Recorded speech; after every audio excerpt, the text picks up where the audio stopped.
अस्सलामुअलैकुम। आज के इस एनाटॉमी के लेक्चर में हम लोग डिस्कस करने जा रहे हैं एंटीरियर या फ्लेक्सर कंपार्टमेंट ऑफ आर्म को। इसमें हमारे पास 3 मसल्स आ जाते हैं। तो सबसे पहला मसल जो हम लोग डिस्कस करने जा रहे हैं that is the biceps brachii का मसल। ये जो आपको सामने की तरफ नज़र आ रहा है बिल्कुल, this is the biceps brachii. Origin की बात करें तो हमें ओरिजिन वाली साइड पे 2 हेड्स नज़र आते हैं बाइसेप्स ब्रेकाई के। एक को हम लोग बोलते होते हैं शॉर्ट हेड और एक को हम लोग बोलते होते हैं लॉन्ग हेड।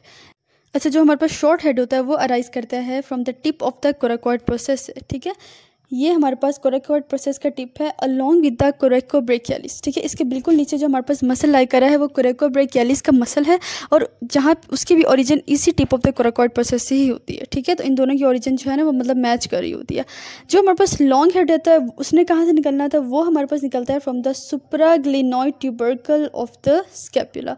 यहाँ से निकलेगा और हमें पता है कि इसी मतलब कि जो ग्लिनोइड कैविटी होती है उसके सराउंड में हमारे पास एक फाइब्रस डिस्क होती है ग्लिनोइड लेब्रम। ठीक है, और वहाँ से भी हमारे पास ये बाइसेप्स ब्रेकाई का जो लॉन्ग हेड होता है वहाँ से ओरिजिनेट करता है। एक और मज़े की बात यह है कि जो हमारे पास लॉन्ग हेड का टेंडन होता है ना बाइसेप्स ब्रेकाई का, वो हमारे पास इंट्रा कैप्सुलर होता है, यानी कि वो शोल्डर जॉइंट के कैप्सूल के अंदर लाई करा होता है। कैसे लाई करा होता है मैं आपको दिखाती हूँ। अगर मैं इसके ऊपर ये first layer of connective tissue को लगा दूँ, यस ये देखें, ये हमारे पास क्या है कैप्सूल है शोल्डर जॉइंट की, और इसके अंदर आप देखिए जो टेंडन है हमारे पास लॉन्ग हेड का वो अंदर क्या हो गया, कवर हो गया। ठीक है, अब हम बात कर लेते हैं जी इंसर्शन की। इंसर्शन की बात करने के लिए हमें आना पड़ेगा नीचे की तरफ एल्बो वाली साइड पे। यहाँ पे हमें नज़र आ रहा है, अच्छा यहाँ पे मैंने फोर आर्म के ना मसल्स को हटा दिया लेटरल साइड पे ताकि मैं इसकी इंसर्शन जो है क्लियरली नज़र आए। यहाँ पे आपको नज़र आ रहा है रेडियस। ठीक है, रेडियस के ऊपर एक आपको एक रिच सी नज़र आ रही है, एलिवेशन नज़र आ रही है जिसको हम लोग बोलते होते हैं रेडियल ट्यूबरोसिटी। इसी रेडियल ट्यूबरोसिटी के पोस्टीरियर रफ पार्ट पे हमारे पास इंसर्शन हो गया है इस बाइसेप्स ब्रेकाई के मसल की। तो इस तरह से हम लोगों ने डिस्कस कर लिया शॉर्ट हेड को, इसके बाद हम लोगों ने डिस्कस कर लिया इस लॉन्ग हेड को, और उसके बाद फिर हमारे पास बाइसेप्स ब्रेकाई का ओरिजिन इंसर्शन हो गया है कंप्लीट। एक और बात जो हमें पता होनी चाहिए वो ये है कि जो बाइसेप्स ब्रेकाई का टेंडन है ना, ये है हमारे पास एक एक्सटेंशन देता है जिसको हम लोग कहते होते हैं बाइसिपिटल एपोन्यूरोसिस, जो कि आपको यहाँ पे नज़र आ रहा है। ये बाइसिपिटल एपोन्यूरोसिस फिर एक्सटेंड करके जाती है अल्ना तक, यानी अल्नर साइड तक, मीडियल साइड तक। ठीक है, आपको पूरा नज़र आ रहा है। और एक और इंपॉर्टेंट बात है कि जो ये हमारे पास बाइसिपिटल एपोन्यूरोसिस है इसने सेपरेट करना है हमारी मीडियन क्यूबिटल वेन को ब्रेकियल आर्टरी से। कैसे सेपरेट करता है मैं आपको दिखाती हूँ जी। तो अब यहाँ पे आप देखें ये ऊपर की तरफ से आपको जो नज़र आ रही है ये वाली when, this one is the median cubital when, और जो इस बाइसेप्टल एपोन्यूरोसिस के नीचे आर्टरी जा रही है that is the brachial artery. अब इन दोनों के दरमियान जो एक ऑब्स्ट्रक्शन है, एक बैरियर है, वो हमारे पास बाइसेप्टल एपोन्यूरोसिस है। इसलिए हम लोग क्या कहते हैं, जो बाइसेप्टल एपोन्यूरोसिस है वो सेपरेट करता है मीडियन क्यूबिटल वेन को from the brachial artery. Next muscle अब जो हम लोग डिस्कस करने जा रहे हैं that is the coracobrachialis muscle.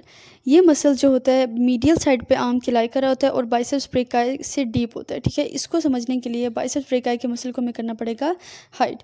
इसको मैं आपके सामने कर देती हूँ हाइड। नीचे से आपको नजर आएगा कोरेकोब्रेकियालिस का मसल जो कि हमारे पास यहाँ पे करके है। ठीक है, दिस इज़ द कोरेकोब्रेकियालिस। अगर मैं इसको हाईलाइट करके दिखाऊं तो अगेन वही चीज़। ठीक है, अब इसके अगर हम ओरिजिन की बात करें तो हमने पहले कहाँ से देखा, हम लोगों ने देखा कि जो शॉर्ट हेड था बाइसेप्स ब्रेकाई का वो कहाँ से निकल रहा था, tip of the coracoid process से। अब इस कोरेकोब्रेकियालिस की ओरिजिन जो है वो भी हमारे पास इस tip of the coracoid process से ही होती है। यहाँ से ओरिजिनेट करेगा और यहाँ से आएगा नीचे की तरफ। अगर मैं इसको प्रोमिनेंट करना चाहूँ तो मुझे ब्रेकियालिस को रिमूव करना पड़ेगा। इसको हम लोग पहले कर देते हैं रिमूव ताकि हमें इसका इंसर्शन जो है ज़्यादा क्लियरली नज़र आ जाए। अच्छा, ये देखिए हमें अब यहाँ पे इसकी इंसर्शन जो है नज़र आ रही है ह्यूमरस पे। इंसर्ट कहाँ पे हुआ है, जो ह्यूमरस का मीडियल बॉर्डर है उसके मिडल 5 सेंटीमीटर में जाके इसने इंसर्ट हो जाना है कोरेकोब्रेकियालिस के मसल। एक छोटा सा मसल है, मीडियल साइड पर लाई करता है, तो इसकी भी ओरिजिन इंसर्शन हम लोगों ने देख ली। अब हम लोग चलते हैं नेक्स्ट मसल की तरफ that is the brachialis muscle. अच्छा, जब हमारे पास ब्रेकियालिस का मसल है आपको यहाँ पे करके नज़र आ रहा है, इसको वाज़े करने के लिए मैंने ऊपर से बाइसेप्स ब्रेकाई को भी हटा दिया और नीचे से फोर आर्म के भी मसल्स को हटा दिया ताकि इसकी इंसर्शन भी हमें क्लियरली नज़र आ सके। ये कहाँ से ओरिजिनेट करता है, बेसिकली जो आपको नज़र आ रहा है in front of the humerus में उसका जो लोअर हाफ पोर्शन होता है वहाँ से ब्रेकियालिस के मसल ने ओरिजिनेट करना है। ठीक है, पूरे एंटायर जो हमारे पास एंटीरियर बॉर्डर है वहाँ से, इसके अलावा antero medial and antero lateral surfaces दोनों साइड से इसने ओरिजिनेट करना है। और इसका जो मतलब ओरिजिन है ना, उससे बिल्कुल ऊपर की तरफ हमारे पास इंजर्शन होती है डेल्टॉइड की, ठीक है, ये भी इंपॉर्टेंट बात है। यहाँ से इसने ओरिजिनेट किया। नेक्स्ट अब इसने इंसर्ट कहाँ पे होना है, अगर हम लोग इसकी इंसर्शन की बात करें तो इसने नीचे की तरफ आना है अल्ना वाले पोर्शन में, ठीक है। और यहाँ भी आपको नज़र आता है, आपको पता है ना, दो हमने पढ़े थे कोरोनॉइड प्रोसेस होते थे हमारे पास, ओलिक्रोनॉन प्रोसेस होता था अल्ना का। यहाँ पे जो हमारे पास कोरोनॉइड प्रोसेस है और इसके बिल्कुल नीचे जो हमारे पास अल्नर ट्यूबरोसिटी लाई करी है, वहाँ पे जाके इसने इंसर्ट हो जाना है। याद रखना है आपने कि रेडियल ट्यूबरोसिटी पे इंसर्शन देगा बाइसेप्स ब्रेकाई, जबकि अल्नर ट्यूबरोसिटी पे इंसर्शन देगा हमारे पास ब्रेकियालिस। तो ब्रेकियालिस का मसल भी हो गया हमारे पास कंप्लीट। तो ओरिजिन इंसर्शन हम लोगों ने सारे मसल्स की देख ली। अब हम बात करेंगे नर्व सप्लाई की। अब जो नर्व सप्लाई है, इन तीनों मसल्स को एक ही नर्व ने सप्लाई करना है, that is the musculocutaneous nerve. अब आपको यहाँ पे नज़र नहीं आ रही क्योंकि बाइसेप्स ब्रेकाई के नीचे से वो नर्व जो होती है गुजर रही होती है। बाइसेप्स ब्रेकाई को मैं अभी आपके सामने हटाती हूँ, नीचे से आपको नजर आएगी एक नर्व जो होगी हमारे पास मस्कुलोक्यूटेनियस नर्व। ये देखें, ये जो नर्व यहाँ से पास करिए, this is the musculocutaneous nerve, ठीक है। ग्रेकोब्रेकियालिस के ऊपर से भी पास करिए, यानी कि उसको भी सप्लाई दे रही है। और हमारे पास जो कि बाइसेप्स ब्रेकाई के नीचे लाई करिए तो बाइसेप्स ब्रेकाई को भी सप्लाई दे रही है। उसके बाद ये ब्रेकियालिस के बेड के ऊपर रेस्ट कर रही है, तो भाई इसका मतलब क्या है, ब्रेकियालिस को भी ये सप्लाई दे रही है। यहाँ पर हमारे पास एक और बात नोट बढ़ती है, वो ये है कि जो मस्कुलोक्यूटेनियस नर्व थी वो कोरेको ब्रेकियालिस को पियर्स करती हुई आई और ब्रेकियालिस मसल तक चली गई, उसको भी इसने सप्लाई दे दी। लेकिन ब्रेकियालिस मसल के पीछे पीछे एक और नर्व भी होती है जो कि रन करती हुई आती है, जो कि आपको यहाँ पे नजर आ रही है, ठीक है।